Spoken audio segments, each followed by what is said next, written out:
بسم اللہ الرحمن الرحیم۔ شروع اللہ کا نام لے کر جو بڑا مہربان نہایت رحم والا ہے۔ اے نبی، مجاہد لوگ تم سے غنیمت کے مال کے بارے میں دریافت کرتے ہیں کہ کیا حکم ہے۔ کہہ دو کہ غنیمت اللہ اور اس کے رسول کا مال ہے، تو اللہ سے ڈرو اور آپس میں صلح رکھو، اور اگر ایمان رکھتے ہو تو اللہ اور اس کے رسول کے حکم پر چلو۔ مومن تو وہ ہیں کہ جب اللہ کا ذکر کیا جاتا ہے تو ان کے دل ڈر جاتے ہیں، اور جب انہیں اس کی آیتیں پڑھ کر سنائی جاتی ہیں تو ان کا ایمان اور بڑھ جاتا ہے، اور وہ اپنے پروردگار پر بھروسہ رکھتے ہیں، اور وہ جو نماز قائم کرتے ہیں اور جو مال ہم نے ان کو دیا ہے اس میں سے نیک کاموں میں خرچ کرتے ہیں، یہی سچے مومن ہیں، اور ان کے لیے ان کے پروردگار کے ہاں بڑے بڑے درجے ہیں اور بخشش اور عزت کی روزی ہے۔ ان لوگوں کو اپنے گھروں سے اسی طرح نکلنا چاہیے تھا جس طرح تمہارے پروردگار نے تم کو تدبیر کے ساتھ اپنے گھر سے نکالا۔ اور اس وقت مومنوں کی ایک جماعت ناخوش تھی، وہ لوگ حق بات میں اس کے ظاہر ہونے کے بعد تم سے جھگڑنے لگے، گویا موت کی طرف ہانکے جاتے ہیں اور اسے دیکھ رہے ہیں۔ اور اس وقت کو یاد کرو جب اللہ تم سے وعدہ کرتا تھا کہ ابو سفیان اور ابو جہل کے 2 گروہوں میں سے ایک گروہ تمہارے لیے مغلوب ہو جائے گا، اور تم چاہتے تھے کہ جو قافلہ بے شان و شوکت یعنی بے ہتھیار ہے وہ تمہارے ہاتھ آ جائے، اور اللہ چاہتا تھا کہ اپنے فرمان سے حق کو قائم رکھے اور کافروں کی جڑ کاٹ دے، تاکہ سچ کو سچ اور جھوٹ کو جھوٹ کر دے، گو مشرک ناخوش ہی ہوں۔ جب تم لوگ اپنے پروردگار سے فریاد کرتے تھے تو اس نے تمہاری دعا قبول کر لی، اور فرمایا کہ تسلی رکھو، ہم 1000 فرشتوں سے جو ایک دوسرے کے پیچھے آتے جائیں گے تمہاری مدد کریں گے۔ اور اس مدد کو اللہ نے محض بشارت بنایا تھا کہ تمہارے دل اس سے اطمینان حاصل کریں، اور مدد تو اللہ ہی کی طرف سے ہے، بے شک اللہ غالب ہے، حکمت والا ہے۔ جب اس نے تمہاری تسکین کے لیے اپنی طرف سے تمہیں نیند کی چادر اڑا دی اور تم پر آسمان سے پانی برسا دیا تاکہ تم کو اس سے نہلا کر پاک کر دے اور شیطانی نجاست کو تم سے دور کر دے، اور اس لیے بھی کہ تمہارے دلوں کو مضبوط کر دے اور اس سے تمہارے پاؤں جمائے رکھے۔ جب تمہارا پروردگار فرشتوں کو ارشاد فرماتا تھا کہ میں تمہارے ساتھ ہوں، تم مومنوں کو تسلی دو کہ ثابت قدم رہیں، میں ابھی کافروں کے دلوں میں رعب و ہیبت ڈالے دیتا ہوں، سو ان کی گردنیں اڑا دو اور ان کی پور پور توڑ دو۔ یہ سزا اس لیے دی گئی کہ انہوں نے اللہ اور اس کے رسول کی مخالفت کی، اور جو شخص اللہ اور اس کے رسول کی مخالفت کرتا ہے تو اللہ بھی سخت عذاب دینے والا ہے۔ یہ مزہ تو یہاں چکھو، اور یہ سمجھ لو کہ کافروں کے لیے آخرت میں دوزخ کا عذاب بھی تیار ہے۔ اے اہل ایمان، جب میدان جنگ میں کفار سے تمہارا مقابلہ ہو تو ان سے پیٹھ نہ پھیرنا، اور جو شخص جنگ کے روز اس صورت کے سوا کہ لڑائی کے لیے کنارے کنارے چلے یعنی حکمت عملی سے دشمن کو مارے یا اپنی فوج میں جا ملنا چاہے، ان سے پیٹھ پھیرے گا تو سمجھو کہ وہ اللہ کے غضب میں گرفتار ہو گیا، اور اس کا ٹھکانہ دوزخ ہے، اور وہ بہت ہی بری جگہ ہے۔ پس تم لوگوں نے ان کفار کو قتل نہیں کیا بلکہ اللہ نے انہیں قتل کیا، اور اے نبی، جس وقت تم نے کنکریاں پھینکی تھیں تو وہ تم نے نہیں پھینکی تھی بلکہ اللہ نے پھینکی تھی۔ اس سے غرض یہ تھی کہ مومنوں کو اپنے احسانوں سے اچھی طرح آزما لے، بے شک اللہ سنتا ہے، جانتا ہے۔ ہوا بھی یوں ہی، اور کچھ شک نہیں کہ اللہ کافروں کی تدبیر کو کمزور کر دینے والا ہے۔ کافروں، اگر تم فیصلہ چاہتے ہو تو تمہارے پاس فیصلہ آ چکا، اگر تم اپنے افعال سے باز آ جاؤ تو تمہارے حق میں بہتر ہے، اور اگر پھر نافرمانی کرو گے تو ہم بھی پھر تمہیں عذاب کریں گے، اور تمہاری جماعت خواہ کتنی ہی بڑی ہو تمہارے کچھ بھی کام نہ آئے گی، اور اللہ تو مومنوں کے ساتھ ہے۔ اے ایمان والو، اللہ اور اس کے رسول کے حکم پر چلو اور اس سے روگردانی نہ کرو جبکہ تم سنتے بھی ہو، اور ان لوگوں جیسے نہ ہونا جو کہتے ہیں کہ ہم نے سن لیا مگر حقیقت میں نہیں سنتے۔ کچھ شک نہیں کہ اللہ کے نزدیک تمام جانداروں میں بدترین وہ بہرے گونگے لوگ ہیں جو عقل سے کام نہیں لیتے، اور اگر اللہ ان میں خیر کی طلب دیکھتا تو ان کو سننے کی توفیق بخشتا، اور اگر یوں ہی انہیں سنوا دیتا تو وہ منہ پھیر کر بھاگ جاتے۔ مومنوں، اللہ اور اس کے رسول کا حکم قبول کرو، جبکہ رسول تمہیں ایسے کام کے لیے بلاتے ہیں جو تم کو زندگی جاوداں بخشتا ہے، اور جان رکھو کہ اللہ آدمی اور اس کے دل کے درمیان حائل ہو جاتا ہے، اور یہ بھی کہ تم سب اس کے روبرو جمع کیے جاؤ گے۔ اور اس فتنے سے ڈرو جو خصوصیت کے ساتھ انہی لوگوں پر واقع نہ ہوگا جو تم میں گناہگار ہیں، اور جان رکھو کہ اللہ سخت عذاب دینے والا ہے۔ اور اس وقت کو یاد کرو جب تم زمین مکہ میں قلیل اور ضعیف سمجھے جاتے تھے اور ڈرتے رہتے تھے کہ لوگ تمہیں اڑا نہ لے جائیں، یعنی ختم نہ کر دیں، تو اس نے تم کو جگہ دی اور اپنی مدد سے تم کو تقویت بخشی اور پاکیزہ چیزیں کھانے کو دیں تاکہ اس کا شکر کرو۔ اے ایمان والو، نہ تو اللہ اور رسول سے خیانت کرو اور نہ اپنی امانتوں میں خیانت کرو، اور تم ان باتوں کو جانتے ہو، اور جان رکھو کہ تمہارا مال اور اولاد بڑی آزمائش ہے، اور یہ کہ اللہ کے پاس نیکیوں کا بڑا ثواب ہے۔ مومنو، اگر تم اللہ سے ڈرو گے تو وہ تمہارے لیے حق و باطل کا فرق ظاہر کر دے گا اور تمہارے گناہ مٹا دے گا اور تمہیں بخش دے گا، اور اللہ بڑے فضل والا ہے۔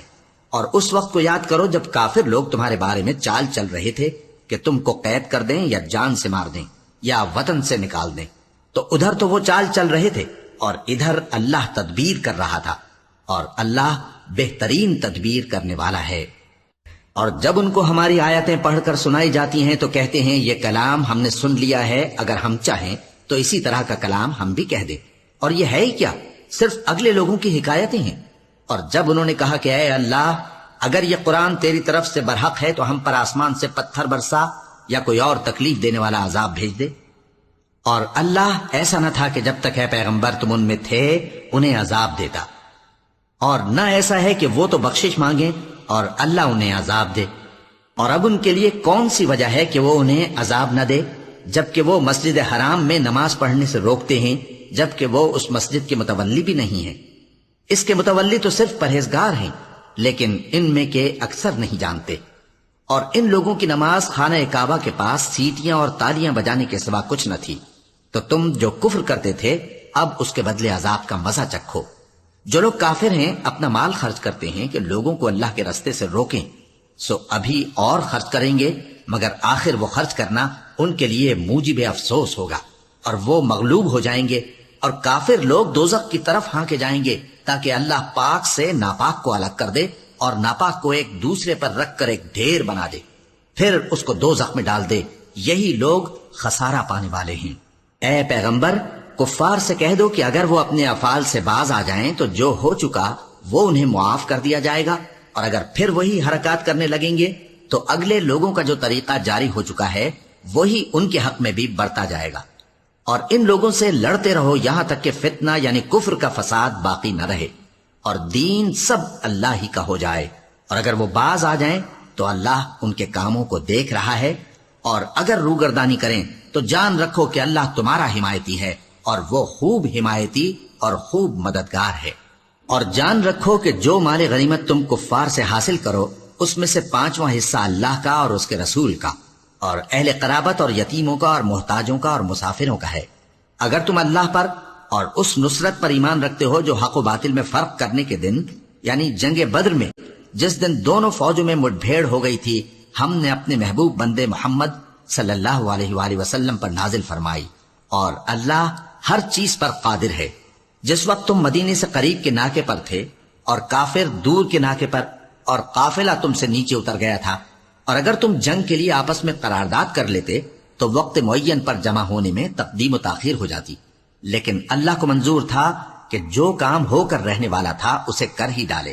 تاکہ جو مرے بصیرت پر یعنی یقین جان کر مرے، اور جو جیتا رہے وہ بھی بصیرت پر یعنی حق پہچان کر جیتا رہے۔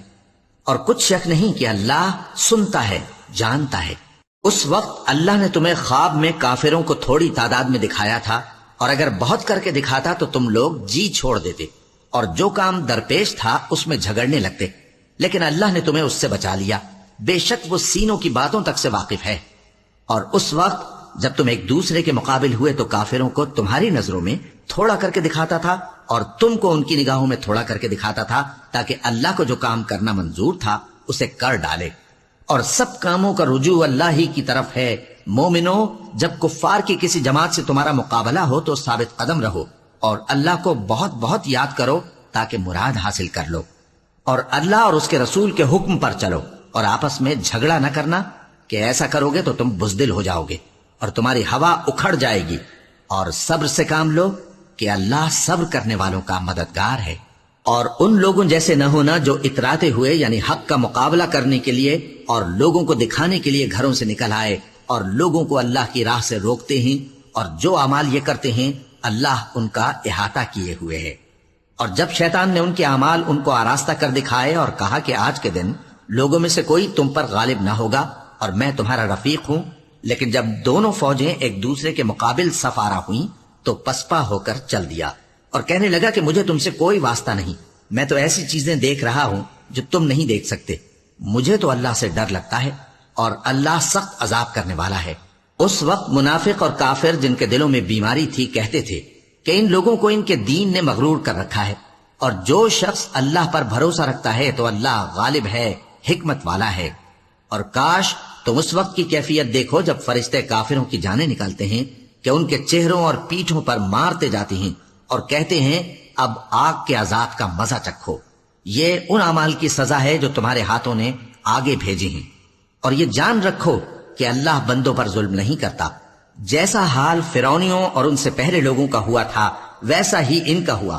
کہ انہوں نے اللہ کی آیتوں سے کفر کیا تو اللہ نے ان کے گناہوں کی سزا میں ان کو پکڑ لیا۔ بے شک اللہ زبردست ہے، سخت عذاب دینے والا ہے۔ یہ اس لیے کہ جو نعمت اللہ کسی قوم کو دیا کرتا ہے جب تک وہ خود اپنے دلوں کی حالت نہ بدل ڈالیں اللہ اسے نہیں بدلا کرتا،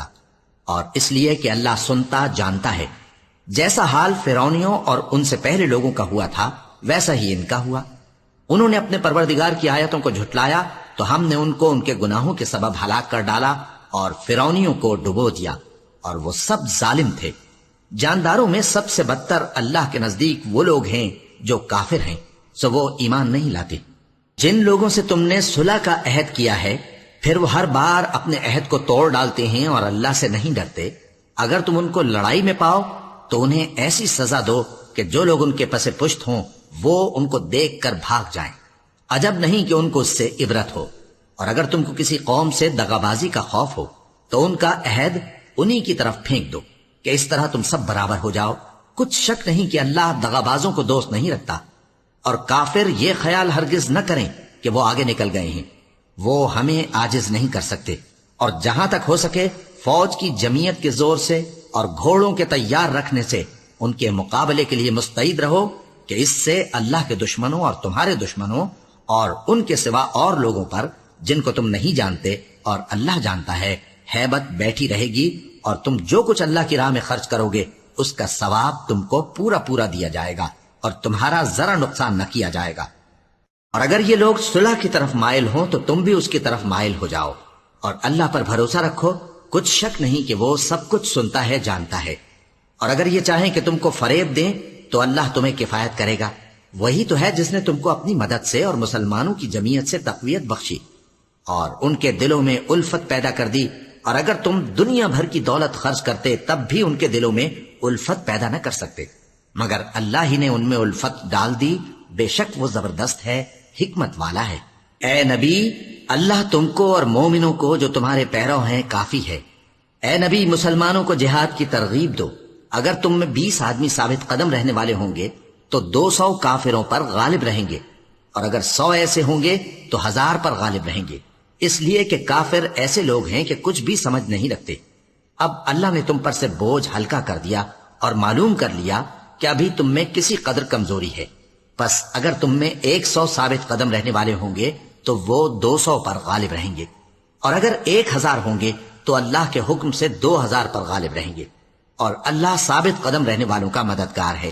پیغمبر کو شایع نہیں کہ اس کے قبضے میں قیدی رہیں جب تک کافروں کو قتل کر کے زمین میں کثرت سے خون نہ بہا دے۔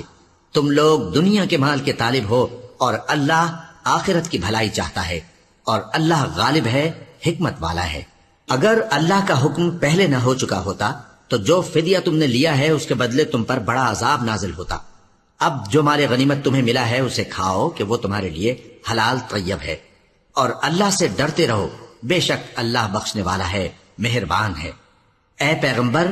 جو قیدی تمہارے قبضے میں یعنی گرفتار ہیں ان سے کہہ دو کہ اگر اللہ تمہارے دلوں میں نیکی معلوم کرے گا تو جو مال تم سے چھن گیا ہے اس سے بہتر تمہیں عنایت فرمائے گا اور تمہارے گناہ بھی معاف کر دے گا، اور اللہ بخشنے والا ہے، مہربان ہے۔ اور اگر یہ لوگ تم سے دغا کرنا چاہیں گے تو یہ پہلے ہی اللہ سے دغا کر چکے ہیں، تو اس نے ان کو تمہارے قبضے میں کر دیا، اور اللہ دانا ہے، حکمت والا ہے۔ جو لوگ ایمان لائے اور جنہوں نے ہجرت کی اور اللہ کی راہ میں اپنے مال اور جان سے لڑے وہ، اور جنہوں نے ہجرت کرنے والوں کو جگہ دی اور ان کی مدد کی وہ آپس میں ایک دوسرے کے رفیق ہیں۔ اور جو لوگ ایمان تو لے آئے لیکن ہجرت نہیں کی تو جب تک وہ ہجرت نہ کریں تم کو ان کی رفاقت سے کچھ سروکار نہیں، اور اگر وہ تم سے دین کے معاملات میں مدد طلب کریں تو تم کو مدد کرنی لازم ہے، مگر ان لوگوں کے مقابلے میں کہ تم میں اور ان میں صلح کا عہد ہو مدد نہیں کرنی چاہیے، اور اللہ تمہارے سب کاموں کو دیکھ رہا ہے۔ اور جو لوگ کافر ہیں وہ بھی ایک دوسرے کے رفیق ہیں،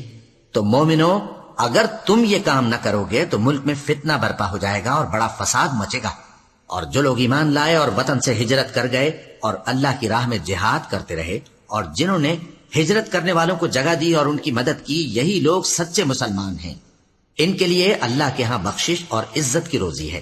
اور جو لوگ بعد میں ایمان لائے اور وطن سے ہجرت کر گئے اور تمہارے ساتھ ہو کر جہاد کرتے رہے، وہ بھی تمہیں میں سے ہیں، اور رشتہ دار اللہ کے حکم کی روح سے ایک دوسرے کے زیادہ حقدار ہیں، کچھ شک نہیں کہ اللہ ہر چیز سے واقف ہے۔ صدق اللہ العظیم۔